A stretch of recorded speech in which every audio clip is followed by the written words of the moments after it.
Hey guys, welcome back to our channel Power of Knowledge. So guys, in today's class we will see the three-letter IATA airport codes. So the topic name is airport cities and their codes.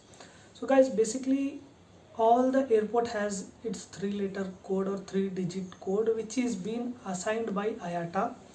So in today's class we will only be learning about the Indian airport codes. Okay, so totally we have 233 airports in India, including all large, small, medium and helipads.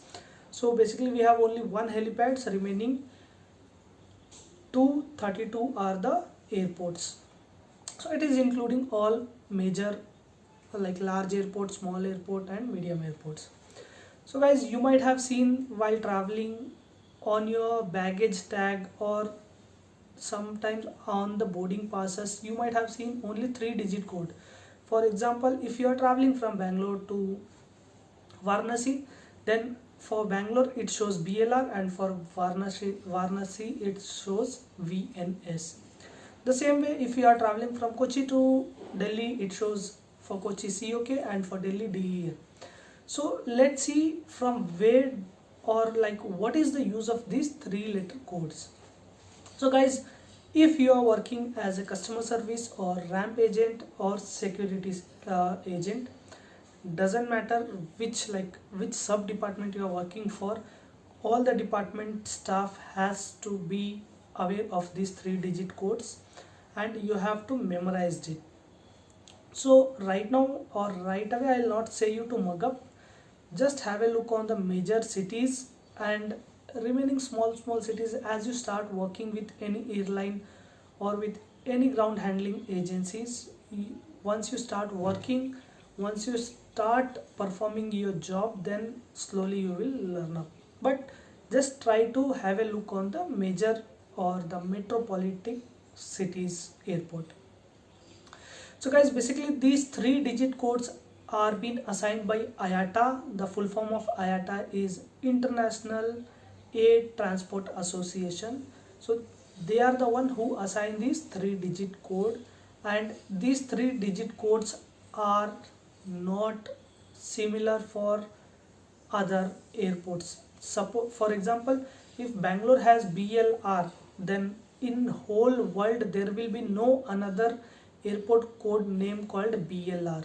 So all the airport has its unique three-letter codes, and these three-letter codes are used for identifying the airports, right? Like for a passenger, it might be like, why should we learn, right?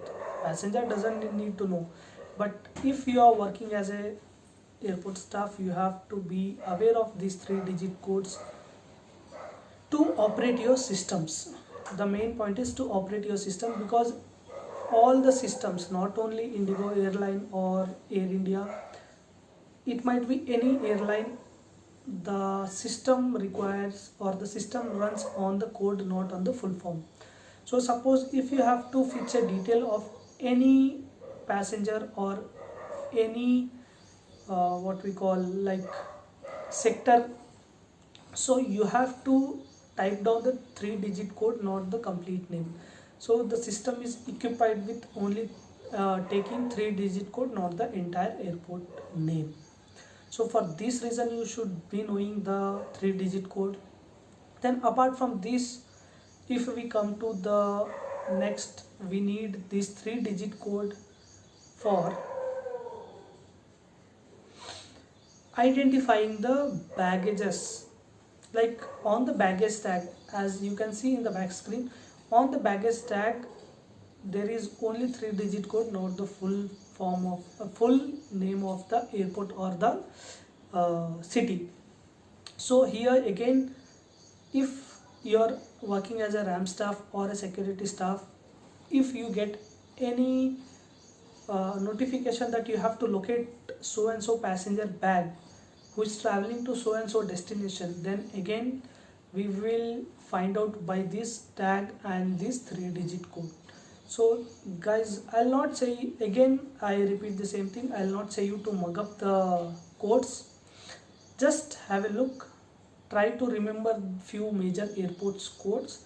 Remaining, as on you go on working, you will learn it, because all the airlines or the all the ground handling agencies doesn't operate on all these 233 airports, right? So it is not mandatory to learn all these 233 airport codes, but just have a look on the metro cities and a medium capacity airports. Remaining you will get it to know once you start working. So guys, in today's class only this much. I'll come up with the next topic in the Wednesday's class. If you like the video, please like it and do subscribe our channel if you have not subscribed. In future I'll be trying to get more knowledgeable videos, and also I'm planning to upload a video on job scam, and I'll also show you that how to identify if that offer what you're getting is fake or true. So we'll meet up in the next video guys. Till then, bye bye, take care.